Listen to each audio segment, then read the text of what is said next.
Welcome to Navigating the Vortex, a deep dive, big picture analysis of contemporary geopolitics and geoeconomics. Today, Russia's partnership with China, Iran, and North Korea is deepening. But is this a sign of Moscow's strength or an indication of weakness? Although small in number and only 10th in a lineup of 13 foreign military contingents during the parade marking the 80th anniversary of the defeat of Nazi Germany in the Second World War, the participation of Chinese troops in Russia's Victory Day parade in Red Square, Moscow, on May 9 was a clear indication that President Xi Jinping is fully committed to his no-limits partnership with his Russian counterpart, Vladimir Putin. Xi Jinping's own attendance at the parade, which came as part of a state visit to Moscow, underlines that China is not only supporting Russia, but that Beijing wants this fact to be understood clearly in Kyiv, Washington and European capitals. Traveling to Moscow and having his troops goose-step down Red Square was not a last-minute decision by Xi Jinping. Nor was the multitude of agreements signed by him and his Russian counterpart, Vladimir Putin, anything but part of a well-established pattern of deepening relations between Russia and China. The strengthening of the partnership between Moscow and Beijing has accelerated since Russia launched its full-scale invasion of Ukraine in February 2022. But the breadth and depth of China's commitment to Russia at this particular moment is undoubtedly related to the broader upheaval in the international order that has been worsened since Donald Trump's return to the White House. The Trump administration, possibly spooked by market wobbles, has taken steps to restore stability. China and the US have agreed a deal to slash the import tariffs they have imposed on each other. But uncertainty remains, above all, about how the complex relationships in the triangle of Washington, Beijing and Moscow will work out and where this will leave the rest of the world. On May 8, in the wake of the presidential meetings in Moscow, Russia and China also released a joint statement. It stressed the intention of the two leaders to enhance the coordination of their approaches and to deepen the practical cooperation on maintaining and strengthening global strategic stability, as well as to jointly address common challenges and threats in this sphere. They reiterated this determination in their press statements afterwards.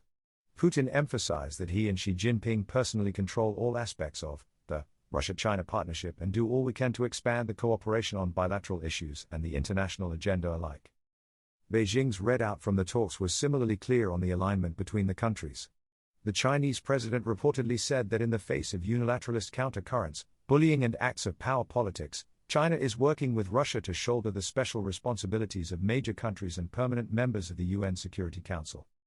This unequivocal display of how close Moscow and Beijing, and Putin and Xi Jinping personally, are is important for both nations. For Russia, it remains important to demonstrate that Western attempts at international isolation have not succeeded.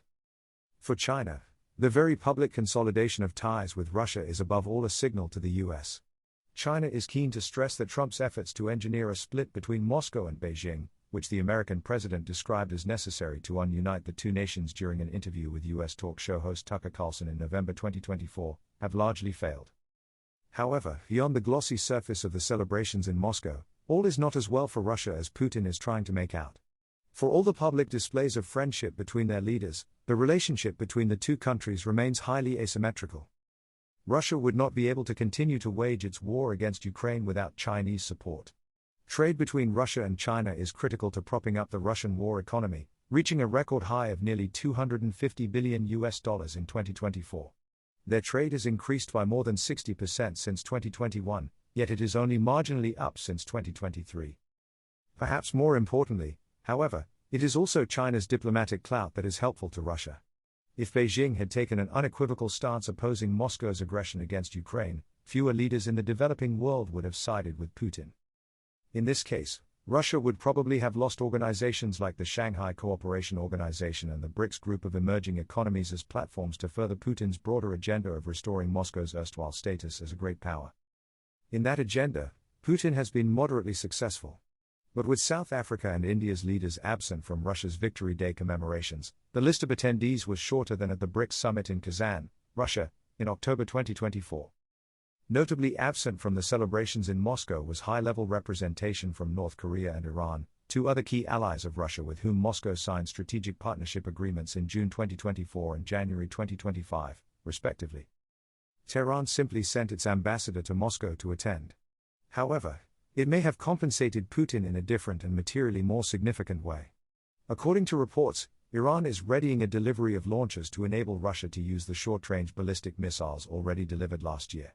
This would further add to Russia's reliance on Iranian hardware in its war against Ukraine, which has so far been most visible in the use of Iranian-made Shahed drones. North Korea dispatched a military delegation led by three-star General Kim Yong-bok. Kim is widely considered the commander of North Korean forces fighting alongside Russian troops in the Kursk region of western Russia, where Ukrainian forces seized territory in August 2024 as a possible bargaining chip in future negotiations with Russia. Putin officially acknowledged the participation of North Korean troops in this operation in a statement on April 28. This acknowledgement came 2 days after he had announced the defeat of Ukrainian forces there in a highly choreographed and televised meeting with his Chief of General Staff, Valery Gerasimov. This demonstration of Russia's close relationships with its three core allies, China, Iran and North Korea, is a double-edged sword. It clearly indicates that Putin is far from isolated on the international stage. But it also signals that Russia has become a lot more dependent on these relationships than would befit Putin's dreams of restoring Russia's great power status.